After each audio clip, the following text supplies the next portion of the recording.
Je suis allé voir le dernier Snyder. Et c'était pas un Snyder. Je passe pour un con. J'aime pas ça.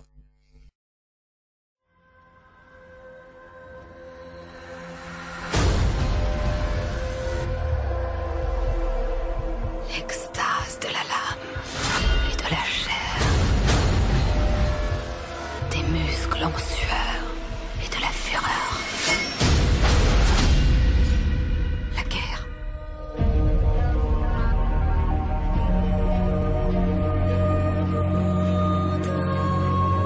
Léonidas et les 300 braves sont morts. N'ai-je pas assez donné pour votre rêve d'une Grèce unie, Thémistocle? Un roi. Un époux. Vengez-le.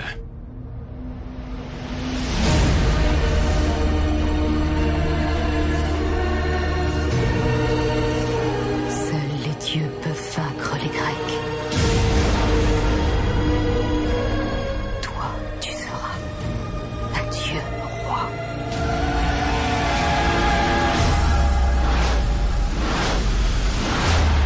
Pour la gloire. La guerre. Generals gathered in their masses. J'attaquerai les Grecs avec toute ma flotte. Just like witches at black masses. Elle a vendu son âme à la mort elle-même. In the fields of bodies burning. Elle va amener tout l'enfer dans son sillage. As the war machine keeps turning. Oh, Lord, yes. Oh, Lord, yes. Aujourd'hui, nous danserons sur les cadavres des Grecs. Oh, Lord, yes. Tu n'es pas un dieu. Tu n'es qu'un homme.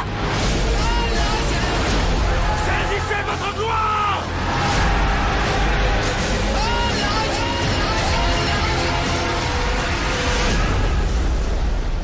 Montrons que nous préférons mourir debout plutôt que vivre à genoux.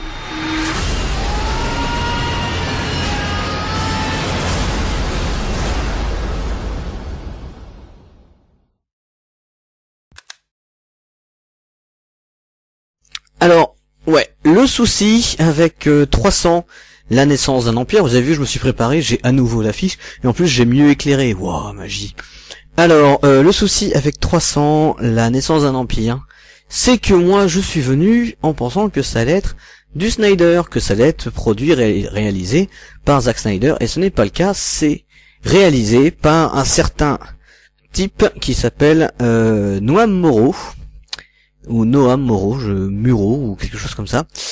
Un réalisateur qui n'a fait que 2 films, à savoir donc 300, la naissance d'un empire, et Smart People, que je n'ai pas vu, mais qui ne semble pas du tout être dans le même thème. Le problème, c'est que la réa ressemble tellement à 300 réalisé par Snyder en 2007, que Snyder étant à la fois le scénariste de Naissance d'un Empire et le producteur, on se demande jusqu'où a été sa patte. À mon avis, il a réalisé 90% du film, c'est pas possible autrement. Snyder, c'est qui? Snyder, c'est le mec qui a commencé, c'est une étoile montante du cinéma là depuis quelque temps, depuis 10 ans en fait. Hein. Il a sorti L'Armée des Morts en 2004, il a sorti 300 en 2007, le premier qui était co-réalisé avec Frank Miller, le papa, hop là, des Sin City.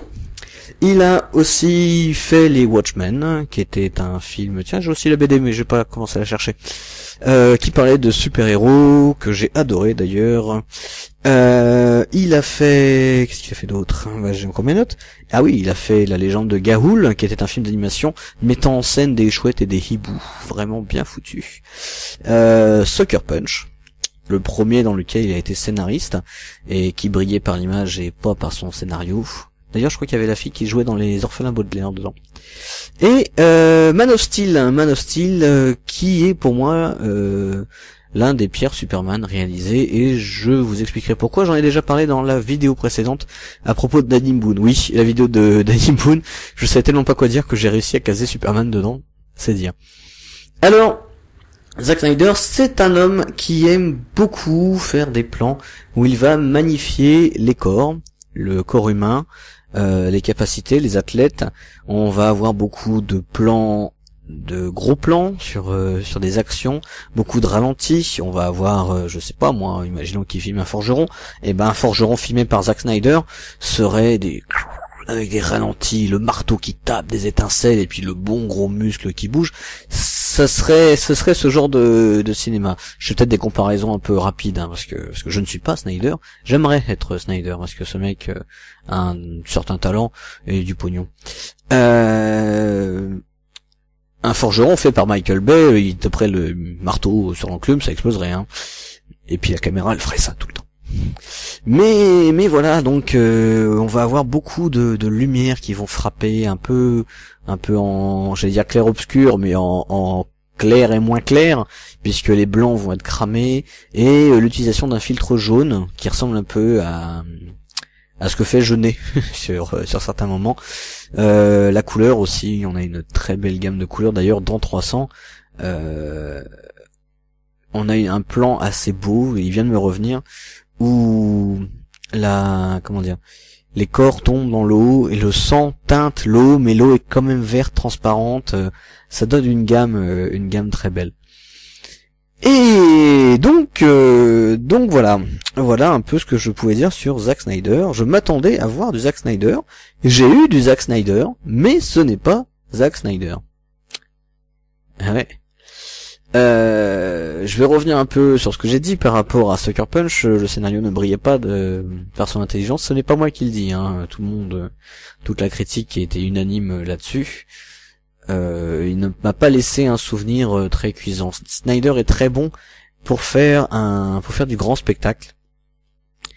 Et je pense qu'il faut le laisser faire du grand spectacle. C'est un homme qui est capable de faire ça. Du moment qu'on va laisser le scénario à d'autres personnes. C'est peut-être un peu le problème de 300. 300, la naissance d'un empire. 300, c'était magnifique. Je n'ai rien à redire sur l'image, sur les compositions, sur les cadrages, malgré certaines pétouilles que je vais attribuer à la collaboration entre les deux réalisateurs. Je suis sûr que Snyder a touché à 300. Ouais, je me relève, je suis sur mon canapé qui m'avale. Qu'est-ce que je disais? Oui. Le souci, c'est que, hormis l'image, tout, quelque part, est un peu anecdotique. Vous me direz, c'est un péplum. On a un peu de mal à rentrer dans les personnages et tout ça. Pourtant, on sent certaines tensions, et il y a certaines choses qui fonctionnent, mais on retrouve le même problème que dans Man of Steel. Ça reste des mecs qui sautent sur la gueule pendant 1h30. Et le problème de Man of Steel, je vais revenir rapidement dessus. Je disais que Superman est un être divin, invincible. Il n'a donc aucune limite corporelle. Si, la kryptonite, mais il soulèvera une montagne, il déviera des planètes, il survivra dans le soleil. Il n'a aucune limite physique. Sa limite mentale serait à développer. Imaginons, je sais pas, et si Superman était un connard? S'il arrêtait d'être un boy scout? On m'a déjà dit, ouais, mais c'est comme ça qu'est Superman, et alors? J'en fais ce que je veux. Imaginons que je réalise un film de Superman, j'en fais ce que je veux. Imaginons que Superman ne veuille pas sauver l'humanité. Un truc intéressant serait de voir le cheminement qui l'amènerait à devenir le protecteur des humains, puisque d'ailleurs le film de Snyder était axé là-dessus.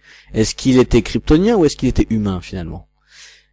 Imaginons, je sais pas, que Martha Kent ne veuille pas adopter cet enfant tombé du ciel pour X raisons. Je sais pas, on pourrait imaginer qu'elle ait fait des fausses couches, qu'elle arrive pas à avoir un enfant, puis à ce coup il y en a un qui tombe du ciel étant pratiquante, je sais pas, Dieu se fout de moi et je n'en veux pas. Imaginons le cheminement qui amènerait cette femme à finalement voir cet enfant grandir, à l'aimer.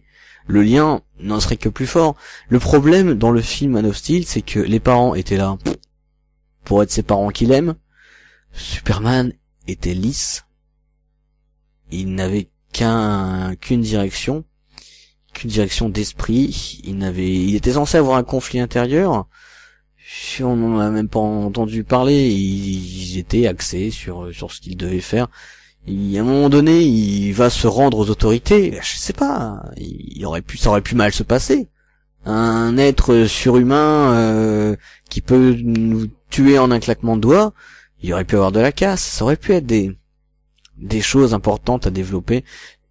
Je suis d'autant plus furieux par rapport à Man of Steel que on a eu 20 minutes avec Jor-El, le père de Superman, campé par Russell Crowe. Et c'était juste génial. Enfin génial, j'exagère un peu, mais on était sur Krypton, on savait qui était Jor-El, qui était supérieur, quelle place il avait dans la société, qui était son ennemi. On savait que son ennemi était un ancien ami. On savait quel était son plan, on savait quelles étaient les lois sur Krypton, on savait qu'il allait braver ses lois, on le voyait faire, il s'est passé plein de trucs. Le personnage de Jor-El était développé en 20 minutes, et celui de Superman en 2h40, mais il y avait rien, même dans son enfance, on avait, les flashbacks de son enfance, c'était que des scènes d'action, rien pour développer ce personnage-là. Et c'est le reproche que j'ai à faire à Snyder. Je vais encore dire Noam Morrow, mais non, je vais dire que c'est Snyder qui a fait ce film, c'est pas possible autrement. Tous les personnages sont lisses, ils sont unidirectionnels, il n'y a finalement aucun conflit. On a même à un moment donné l'impression que le héros va trahir, mais parce que ça pourrait, hein, il est humain le mec. En plus, mais non, tout va aller comme ça doit aller, dans l'ordre, etc. Il y a bien un personnage, j'en reviendrai après, que j'ai trouvé intéressant pour une certaine raison, mais ça reste des mecs avec les tétons à l'air qui se foutent sur la tronche pendant 2 heures, quoi. 1h30. Et oui, au bout d'un moment, il y a quand même des grosses longueurs. 300, la naissance d'un empire, n'est pas une suite. C'est d'autant plus emmerdant. C'est que c'est à la fois un préquel, c'est à la fois une histoire parallèle, et on a 20 minutes de suite. On voit la naissance du roi Dieu, Xerxès, qui est porte le présentoir à bijoux national apparemment, qui a un rôle bien moindre, bien amoindri que dans le premier, ce qui est assez étonnant puisqu'il était tellement magnifié, il faisait tellement peur dans le premier, que de le voir relégué au second plan, ça casse un peu quelque chose. Il y a même à un moment donné, je me demande si le réa ne s'en est pas un peu servi pour enfin, on le voit de dos en plongée, donc en vue plongée, et on le voit avec les bras ouverts, en train de dire qu'il est le nouveau Dieu. Il a la position presque exacte du Christ rédempteur de Rio de Janeiro. Et de voir ce Dieu appelé à la guerre, je me demande s'il n'y a pas un petit message caché là-dedans, mais c'est peut-être moi qui vois des messages partout, et qui suis un peu parano. Donc non, ce n'est pas une suite, ça s'arrêtera juste après la bataille des Salines, ça doit être ça. Athènes va tomber, on nous le dit dès le début, ça va être plein d'histoires croisées, ça va être la gloire d'un Athénien, on va voir la mort de Darius Ier. D'ailleurs c'est marrant parce que pour moi, Darius Ier, il y avait que ce que j'en ai vu dans les livres d'histoire et la tronche que je lui connaissais dans le jeu vidéo Civilisation. Donc de voir un Darius bien badass, bien méchant, ça m'a fait un peu bizarre. Mais donc voilà, ouais, ça va se terminer. Je sais pas. On va avoir 20 minutes de suite. C'est assez bizarre parce qu'on a une heure d'exposition en fait. On a une histoire parallèle durant la bataille des 300, là, des Thermopyles. J'ai du mal avec les noms grecs. D'ailleurs, le héros, je m'en souviens plus du tout. J'ai failli l'appeler Thermos au café, ou Thermiclès, ou un truc comme ça. Bon, Thermos, on va l'appeler Thermos. C'est peut-être un raciste, hein, je m'excuse, mais j'arrive vraiment pas avec ce nom-là, ce nom de mythologie. Et donc oui, on a une bataille navale. On a beaucoup de batailles navales, hein, ça se passe beaucoup sur la flotte. On a une bataille navale donc qui va se passer sur la fin, sur 20 minutes de fin. L'image est belle, l'image est magnifique, les contrastes. Bon, il y a une séquence de cheval en carton. Oui, ce que j'appelle le cheval en carton, quand vous reverrez le Hobbit, vous verrez Legolas chevaucher un cheval en carton, c'est exactement ça. Maintenant, l'image était tellement belle, je veux dire, c'est difficile. Autant animer un cheval qui va faire une course tout droit, il y a pas de souci, c'est facile. Non, c'est pas facile. Mais c'est déjà plus faisable que de faire un cheval avec un mec sur lui qui est en train de sauter des obstacles qui sont en mouvement sur un bateau qui coule. C'était pas trop mal fait, donc on peut souligner le défi. Surtout, c'est la première fois que je vois une bataille qui n'est pas bordélique. Enfin, elle est bordélique, mais elle est lisible. Même Peter Jackson n'a pas réussi à le faire. Et Peter Jackson a fait une bataille 2 jours, et c'était bien plus bordélique que ça. Ici, dans 300, on suit un guerrier durant une bataille au tout début, hein. Le mec, c'est la nuit, il pleut, on voit rien du tout, ça presque en noir et blanc, il y a lui qui a une cape bleue, sauf que c'est tellement bien rythmé, la chorégraphie est tellement bonne, les ralentis se font tellement bien au bon moment, que tout est lisible, on comprend tout dans cette bataille, c'est un régal, surtout que bon, la 3D, il faut quand même que je parle de la 3D, était quand même relativement douce, elle m'a un peu tiré les yeux, mais je pense que ça vient de moi. Donc oui, pour un film comme ça, la 3D était douce. Alors on avait du sang qui partait dans tous les sens. Des fois c'était un peu fait numériquement, c'était un peu moche, ça se voyait quand même. Mais j'ai cru qu'on allait avoir du sang qui allait sortir de l'écran, quoi. J'ai cru qu'il y aurait des lances qui vont sortir de l'écran. Non, là c'est juste du décalage entre les personnages, c'est juste la proue d'un bateau qui va avancer sur nous. Le générique se sert très bien de la 3D d'ailleurs, c'est magnifique. Le générique, ça reste, on dirait des scènes de storyboard faites par Frank Miller en fait. C'est assez c'est assez beau à voir. Le générique utilise plus la 3D finalement que le film en lui-même. Donc voilà, mais c'est un magnifique générique, même si il reprend des scènes du film. Donc finalement, on revoit le film en générique en dessin. Bon, voilà, avec beaucoup plus de sang, étrangement. Le sang, ouais, c'était un peu particulier aussi. Il y a un mec, on voit des mecs qui se prennent des coups dans la tronche pendant 1 heure, ça saigne dans tous les sens. Les mecs, ils ont des gouttes de sang d'ennemis qui leur coulent le long de la barbe. Il y en a un, il se prend une flèche. Oh, il a une petite auréole là de sang, on dirait un peu du jus de groseille. Ça, tu vas avoir très mal, hein. C'est dommage, c'est un peu ridicule, et c'est le problème de ça. J'ai eu l'impression de voir des faux raccords. On a des scènes je fais bien le thermopyle, le grec, l'Apollon grec. On a des scènes en ralenti où le mec, voilà, et puis on le voit, il transpire, la lumière du soleil rasant va brûler les blancs, donc on va bien le voir briller, le mec. Et puis il y a l'ennemi qui est mort, il se prend son coup de lance, et puis il est posé, et là il ne transpire plus. Il y a des faux raccords de sueur dans ce film. Et faux raccords, qu'est-ce que c'est qu'un faux raccord? Eh ben, un faux raccord, c'est ça. Attention. Voilà, un faux raccord, c'est ça. Et donc oui, on avait des fois des moments où des détails n'étaient plus à leur place.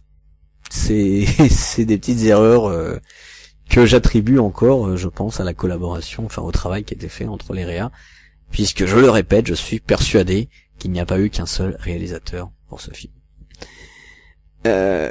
Au niveau de l'image, qu'est-ce que je peux dire? C'était magnifique. Allez le voir au cinéma, ce film, si vous voulez le voir. Il faut le voir au cinéma. C'est du grand spectacle, quoi. Pas bouger. Pas le con, hein. Donc oui, c'est du grand spectacle. La lumière était excellente, les compositions étaient excellentes, sauf pour un personnage, et je vais y revenir parce que je garde le personnage pour la fin. Les couleurs, on a le filtre jaune, voilà. On a des fois un filtre bleu marine, voilà. Puis ça s'allie au filtre jaune, ça fait des couleurs complémentaires. Bon, c'est joli. C'est un peu basique, j'ai un peu des greffes avec la couleur, mais ça marche bien, donc on ne va pas gueuler. Si j'ai un souci, c'est avec la doublure. J'ai été malheureusement obligé de le voir en VF. Je pense que ce sera bien meilleur en VO. parce que entendre des guerriers bien loubards. Il y en a un, bon, on le voit pas prendre part à la bataille, mais il était déjà là dans l'ancien, c'est celui qui finit borgne. Oh, il parle avec la voix de Robin Williams. Enfin, c'est horrible, quoi. On dirait qu'il va nous faire un cours de français et nous apprendre des poèmes, quoi. Ça colle pas du tout. Je pense qu'il y a des gros problèmes de doublage, au niveau du casting du doublage. Donc, si vous avez l'occasion, préférez la version originale. Alors, je veux parler du personnage d'Eva Green. Déjà, moi, je suis tombé amoureux d'Eva Green, putain. Mais, alors, je vais passer sur le fait qu'on la voit à demi-nue dans le film. Mais, ce personnage pique la vedette à Xerxes. Quand j'ai imprimé l'affiche, je ne savais pas du tout je pensais que c'était une héroïne, en fait. En fait, non, c'est la méchante. Ça fait 2 fois que je la vois faire la méchante. De suite. La dernière fois, c'était dans Dark Shadow de Tim Burton, que j'ai adoré, malgré les avis d'autres gens qui font des critiques. Peut-être que je ferai une vidéo là-dessus, d'ailleurs, un jour. Mais donc, Eva Green, qui joue une guerrière cruelle, tarée. Pourquoi c'est toujours les cinglés qui m'attirent? Ça, c'est étonnant quand même. J'aurais un souci avec ça. Mais alors, c'est la manière dont elle est présentée, la manière dont son histoire est avancée. Enfin, il y a un couturier qui lui fait des robes magnifiques, alors que tout le monde est à moitié à poil, avec les tétons à l'air et les muscles bien saillants et tout ça. Sauf un. Oui, il y a un petit gars, un jeune guerrier. C'est marrant, lui, on dirait Ron Weasley qui a fait de la muscu. C'est bon, il est là, quoi. Comme il y avait un jeune guerrier dans le premier film, bon, voilà. Il a le droit d'exister, mais bon, il aurait pu ne pas être là, c'était pareil, quoi. Donc, Eva Green, qui est finalement la seule à avoir des robes aussi sophistiquées, même Xerxes est nue. La bataille finale, elle a une robe qui lui fait des épines dorsales, c'est vraiment pour exacerber son côté monstrueux, c'est terrible. Le personnage, c'est la reine, la guerrière Artémise, pas Artémis la déesse, c'est Artémise première, je crois. J'ai regardé un peu sur Wikipédia. C'est un vrai personnage, qui a vraiment existé. Je crois même qu'il y a un sous-marin iranien qui a son nom en son honneur ou un truc comme ça. La manière dont elle est mise en avant quand elle fait son entrée, qu'on va la voir de dessus, ça fait penser un petit peu à ce qu'avait fait Lucas. C'était Lucas, je sais pas. Enfin, Star Wars 3, l'épisode 3, quand Anakin quand Dark Vador rentre dans le temple Jedi. Ce genre d'entrée un peu déterminée qu'un personnage va faire. Elle est toute petite comme femme, mais elle en impose énormément. C'est peut-être le personnage qui, même s'il est complètement unidirectionnel, a des actions assez subtiles. Quand elle achève l'un des personnages, c'est clairement pour qu'il arrête de parler, parce qu'elle refuse d'entendre ce qu'il va dire, alors que elle a beaucoup de respect pour cet homme. Je voudrais surtout revenir sur encore quelque chose. Vous allez dire que je suis chiant avec ça. Je comprends pas qu'on puisse considérer que Twilight soit une histoire d'amour. Je comprends pas quelle était la nécessité d'ajouter cet elfe dans Le Seigneur des Anneaux, le Hobbit, le Hobbit 2, la désolation de Smaug, qui n'était là que pour faire une histoire d'amour qui était cliché et chiante. Ça fait des années qu'on nous sort les mêmes histoires d'amour. J'ai rien contre les histoires d'amour, mais j'en ai marre que ce soit toujours les mêmes. C'est toujours la fascination qui arrive à entraîner des trucs et des minauderies et ceci et cela. Le pire étant dans le Hobbit. Ouais, je vais même pas cracher sur Twilight. Je le répète, on peut faire des histoires d'amour qui sont subtiles, originales, complexes, intelligentes. Je m'énerve là en fait. Et comme je disais, on peut tomber amoureux de quelqu'un qu'on déteste. Et on peut détester quelqu'un parce qu'on est amoureux de lui. Et j'ai le sentiment que c'est exactement ce qui se passe entre Artémise et Thermos, le héros, c'est des amants ennemis en fait. C'est évident qu'il la désire. Quant à elle, c'est évident que c'est le seul homme qui lui résiste finalement, et que les sentiments qu'elle éprouve pour lui sont bien au-delà de la simple fascination. Donc je suis très étonné de voir un personnage comme ça, j'allais dire aussi subtil sur ce terrain-là, pour un film produit par Snyder. Ça sera peut-être le mot de la fin. Je ferai peut-être une autre prise juste après. Je vous le conseille, même si je me suis fait chier. Finalement, je veux dire, au cirque aussi, je me fais chier, mais c'est du spectacle, donc on regarde le spectacle. Allez voir 300 si vous en avez l'occasion. C'est un bon moment. C'est beau à voir. Je peux rien en dire de plus. Il va quand même falloir que je travaille mes fins de vidéo. Bonne soirée. Alors, oui, bah voilà, je reprends une prise parce que je voulais quand même continuer sur le personnage d'Eva Green puisque j'ai toujours pas fini. C'est la preuve, ce personnage, cette manière dont c'est filmé, c'est la preuve que ce mec voulait Eva Green, parce que quand on a en réalisation une actrice qu'on aime, eh ben on fait en sorte qu'elle soit belle, on fait en sorte de la magnifier. C'est obligatoire, et c'est ce qui me fait dire que Léa Seydoux dans La Belle et la Bête n'était pas voulu par Christophe Gans. J'ai fait dire Christopher Gans et je ne l'ai pas dit, c'est bien. Donc non vraiment, tout est fait pour qu'elle soit vraiment au plus haut de sa prestance, et c'est ce qui fait que oui, le personnage est vraiment marquant, magnifique. C'est pas seulement le personnage, je pense que c'est beaucoup de la réa sur l'actrice qui fait tout le charme du personnage. Je sais plus quoi dire en fait là. Hein. Mais j'ai quand même un petit bémol, c'est que toutes les compositions qui concernent Artemis, tout est central. Vous verrez. À chaque fois, d'ailleurs ça se voit dans la bande-annonce, à chaque fois qu'il y a un des héros, il est légèrement sur le tiers, j'ai déjà expliqué la règle des tiers, et en fait, elle est toujours au centre de tous les plans où elle apparaît. Ça a quelques rares exceptions.